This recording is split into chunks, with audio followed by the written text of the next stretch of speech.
Hi everyone, thanks for checking out this video. So in this series so far, we've done like 10 videos now developing this value composite type, and I've been showing you guys how to do all these operations, like defining these values and doing operations with them in a way that the operations are all being tracked, and then doing the backward pass to go back and calculate the derivative of the output with respect to all the inputs. So yeah, we've developed at this point this pretty cool value type, but at this point, some of you guys might be getting a little impatient with me because the whole point of this video series was to make like a neural network from scratch, and that's even literally like the title of this series I'm making. But we haven't even seen anything about like a neural network yet. All we've been doing is these kind of simple calculations with values. So yeah, maybe you guys are getting a bit impatient, but the reason we've been building up this value data type was that I'm really trying to teach you guys the concepts here of like the method of like tracking operations, so that when we get to some final output, we can go back and back calculate all of the derivatives of the output with respect to all of the inputs that went into it. It's called gradient tracking, basically. And so this might seem like something abstract, or like maybe you guys don't see the point of why we're doing this, but that gradient tracking is actually the key concept of how neural networks actually work. That's the key concept of how a neural network gets trained, basically, and how the parameters get updated to try to minimize a loss function. So even though it might seem like we're taking a long time to get to the neural networks, what I've showed you guys so far is basically we've already done the hard part of like understanding how these operations are going to be tracked and how we're going to like do forward and backward passes for our custom data types to like calculate the output going forward and then the derivatives going backward. So I wanted to teach you guys on the value data types because that's like a much simpler way to like teach the concepts of this operation tracking. But now in this video, now it's actually time to get to our tensor data type, which is going to be the data type we're going to actually use to make the neural networks out of. So the key difference between the values and the tensors is that the tensors are going to store two-dimensional arrays rather than just numbers. So that's going to make all the arithmetic and calculations more complicated because we're going to be dealing with, like two-dimensional arrays, like basically like matrices and vectors rather than just numbers. So it'll all be like more complicated in terms of the arithmetic, but the actual like concepts of the forward and backward passes and operation tracking are going to basically be the same as what we've already done. So that was the point of the value class, even though we're going to not really use, like from this point forward, we're not going to use the value class too much because we're going to make this new composite type. So yeah, going forward, we're going to be switching now to tensors. But the point of the values was to demonstrate these concepts to you guys, because now that we're switching to this more complicated data type, the arithmetic is going to be more difficult, but the concepts are basically going to be the same as what we've been doing. And even I'm even going to keep around a lot of this code that we had for the values, because actually only this block of code is still going to be used, but I'm going to keep around this code because a lot of the new code for the tensor composite type is going to be pretty similar to this code we've already done. So it's just going to involve like copy and pasting and then changing a couple small things to make it work for tensors. So yeah, this is all the code we have so far. So if you guys don't already have this, just make sure you just put this up top and run it. Although really the only one you actually are going to need going forward is this block, but these other ones will still be useful to just copy and paste from. But okay, yes, that was kind of a long prologue, just kind of telling you guys the rationale of why we did all this value stuff. But yeah, now it's time to actually get into the tensors, and soon we'll be getting into the actual neural networks. But I just wanted to emphasize that everything we did so far was just to teach you guys the concepts, and now it's like the hard part is already behind us. And all that's left to do is take these concepts and apply them to two-dimensional arrays rather than just numbers, basically. But okay, so let's get started. So I basically just ran this whole thing just so that we got that we have the operation defined. But yeah, so now we're gonna just copy and paste this and grab this block of code, our value type definition, and basically we're gonna just change a couple small things to make this work for two-dimensional arrays for our tensors. So first thing is just changing the name to tensor rather than value. And then the second thing is rather than subtyping number, it's going to subtype abstract array of type float 64 and 2 dimensions. So this basically means like abstract arrays where the elements are type float 64 and the arrays are two-dimensional. And we'll talk more pretty soon, maybe this video, maybe the next video, about this subtyping, depending on how long this video takes, I think. Yeah, and it's going to have the same 3 fields as before because the concept is basically the same. So data is going to store the actual array that it's representing. Grad is going to store an array with the gradients, basically. It's basically the derivative of the output with respect to all of the elements of data, basically. And then op is going to store the operation, and that'll allow us to if we have a tensor that was created from some other tensors through an operation, we'll be able to figure out, 1, what that operation was, and 2, what the operands were that were used in that operation. But okay, couple things to change here. Basically, we just want to make these, rather than float 64, we want to make them type array, and again, float 64 and two-dimensional. So yeah, this means yeah, an array where the elements are float 64s and the array is two-dimensional. And then same thing for the grad, and then op type is actually still going to be the same.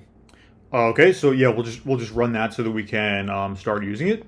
Okay, so the next thing we need is a constructor. So basically, we want to be able to define some tensors, basically. So we need a constructor for that. So to do that, again, I'm gonna copy and paste our value constructor, and then we're gonna change a couple things here. So yeah, copy and paste this. Yeah, copy and paste this down here. Okay, it's gonna be a tensor taking, and yeah, it needs data, a grad, and an operation, basically. So yeah, just gonna make a couple of the appropriate changes. Just gonna say make this tensor, and then x is gonna be an array, with elements float 64 and 2 dimensions. And yeah, it's going to equal a tensor. And yeah, we don't need to cast a floats here. We're just going to say x. And then for the grad, it's going to be, rather than the number 0, it's going to be an array of zeros. And this is how we write this. An array of zeros, type float 64 for the array. And the size of this zeros array is going to be the size of x, because in this situation we want data and grad to have the same shape, because remember, grad is just going to be tracking, like for now with the zeros it's like a placeholder, but eventually when we go back and do the back propagation, this grad array is going to fill up with the derivative of the final output with respect to all of the elements within this data array. So we want grad and data to basically have the same shape. So yeah, let me just check and make sure I got all the syntax right here. And I think that I did. And yeah, the operation is just going to be nothing. And remember, this operation is, Yeah, it's nothing for now, but when we start actually tracking operations, we're gonna be using this operation type that we defined, which will have some field with the actual type of operation, like plus, times, minus, stuff like that, and then the args, which are the operands. So when we actually start creating tensors from operations, just like with the values, we'll be able to go back and like go backwards and track for a tensor like what operation it was created from and what operands were used to create it. But when we make one from a constructor like this, we're just saying that the operation is nothing because it was not created from an operation. Okay, I think we're good here. Whoops, sorry guys, typo on my part. This should be float 64, not 62. Sorry about that. My bad on that one. And yeah, maybe we can just try as a test to see if we can define a tensor now. So we can say test equals tensor, and then give it a matrix. Remember, these numbers have to be they have to be floats. They can't be ints, or else this will throw an error. I might work later on making this like more robust, but for now they actually have to be floats. Yeah, and it has to be two-dimensional. Although we're gonna actually change that in a second. But yeah, let's just give this a try.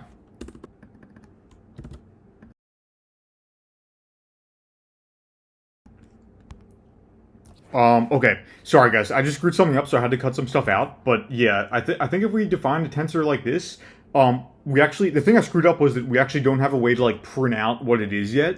But we can, I think, look at the elements of it now. So we can say like if we say print line test, that'll give us an error, which is actually the thing that I just had to cut out of this video because I screwed it up. But if we say print line test.data, that'll give us the data field of this tensor.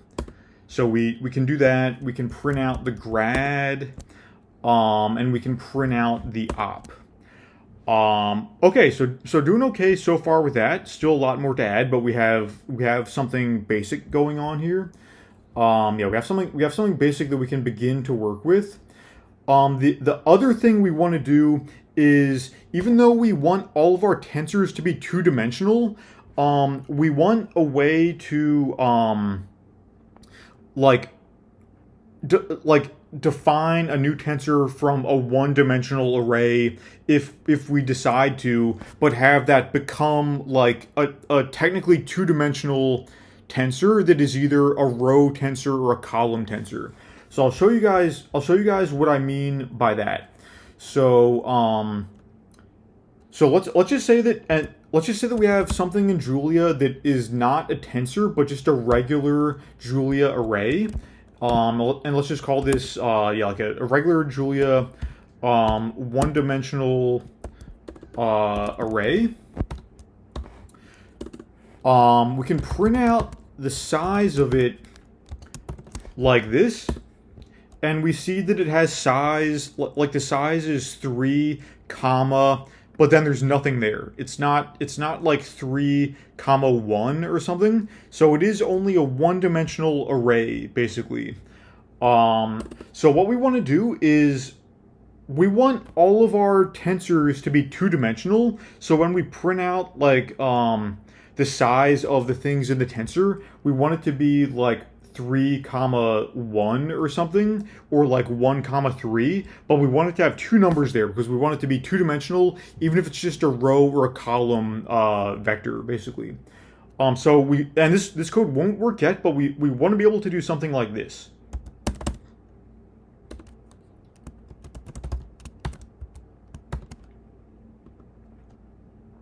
So we want to be able to make a tensor out of x, and then say, okay, print line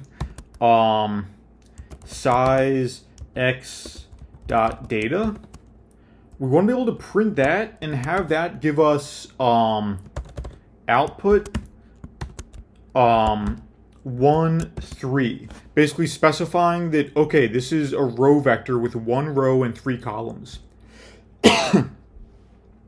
So right now this won't work. It'll give us an error.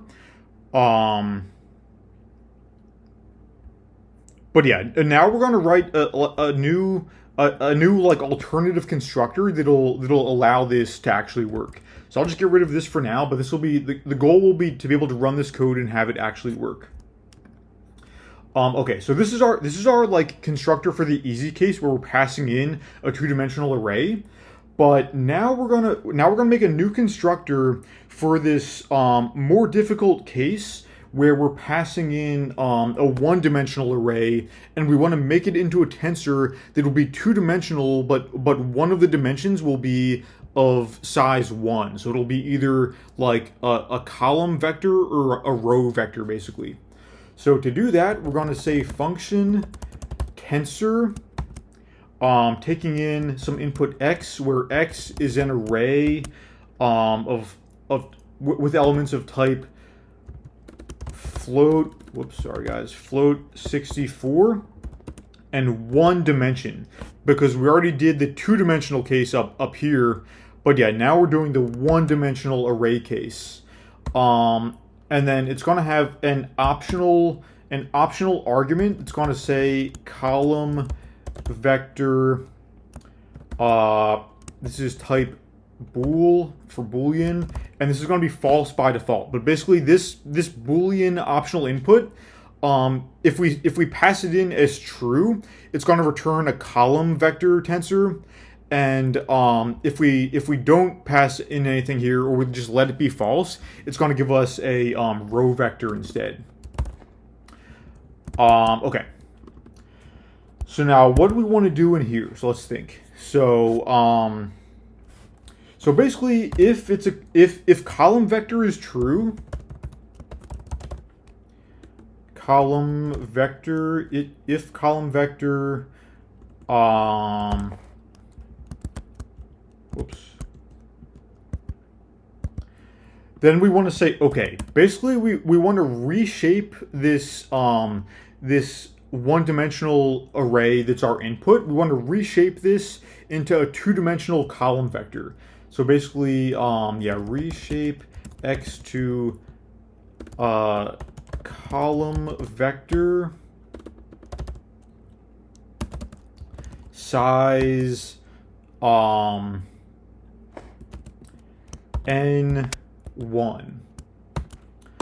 Okay, and we can do that pretty easily with just one line of code, actually. So we're just going to say data 2D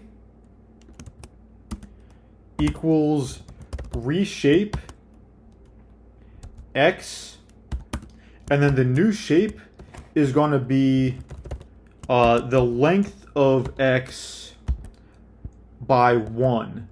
So we're gonna have let's say x is just like a array of length 5. This will reshape it. Whoops, I'm sorry guys. So many typos today. I think it's actually because I got a new computer, so I'm not used to this new keyboard yet. I'm making a lot of typos. Sorry about that. But yeah, I'm not used to this new keyboard really. So yeah, reshape x, and the new shape is gonna be the length of x many rows and then one column. So it's a column vector. It's going to have a bunch of rows and then one column. Is this syntax wrong here or something? Yeah, sorry. I'm making a lot of typos here. Sorry about that. But yeah, I think that's actually all we need. And then yeah, one more parentheses there. But then we're going to say else. Yeah, the indentation here is kind of killing me. Whatever. And then this is going to be the default. So this is what's going to happen if we don't pass in any column vector. Then this boolean like column vector argument. If we just let this be false, then we're going to get a row vector as the result. So the default is going to be a row vector with size 1 row and n columns. So the actual way we're going to write that is it's going to be data 2D equals reshape x, and the new shape is going to be 1 row, and then the length of x many columns, and then yeah, close parentheses. I don't know why my indentation is weird here. If any of you guys know why that's going on, just, yeah, let me know in the comments or something. I don't know why that's happening actually. But okay, I think that should be good. And then the last thing to do, now that we've changed our input, we basically turned it into a two-dimensional array that's either a row vector or a column vector. All we have to do now is just use our regular like two-dimensional constructor. So now we can just say return tensor, where the data is going to be this 2D array that we just made. Then we're going to make, sorry, I'm going to copy and paste a little bit here. Then our gradient is going to be some zeros array with the same size as this 2D like data array. And then the operation is going to be nothing. And I'll just put a little comment here. This is just tensor. We're initializing with the data, grad, and then op. Okay, so hopefully this will work. Try running it. Whoops, do I have a extra? What am I doing wrong here? Oh, sorry. Okay, sorry guys. Okay, huge mistake on my part. I just forgot a parentheses up at the top. Yeah, that's embarrassing. Sorry about that. Yeah, very embarrassing. I apologize for that. Yep, sorry about that. Okay, but yeah, now hopefully this should work. And we still can't do too much yet. We still actually can't even like really print out tensors yet, but I think we should be able to now run this code and print out the size of the data and have it be size 1, 3. So let's see if we can now run this code and have it actually work. Yeah, looks like it worked okay. Looks like we're good. This was kind of a long video. Yeah, so I think I'm going to end it for now, but in the next video, we're going to start adding a little bit more functionality to this tensor data type. And yeah, don't worry, because pretty soon we're going to actually start getting into the neural networks. I know you guys have been waiting a long time to like actually finally get to the real neural networks. But yeah, we're getting close. And like I keep saying, the hard part is already out of the way. So now it's just applying like the hard concepts we already learned to two-dimensional arrays, basically. But yeah, thanks for watching, guys, and I'll see you next time.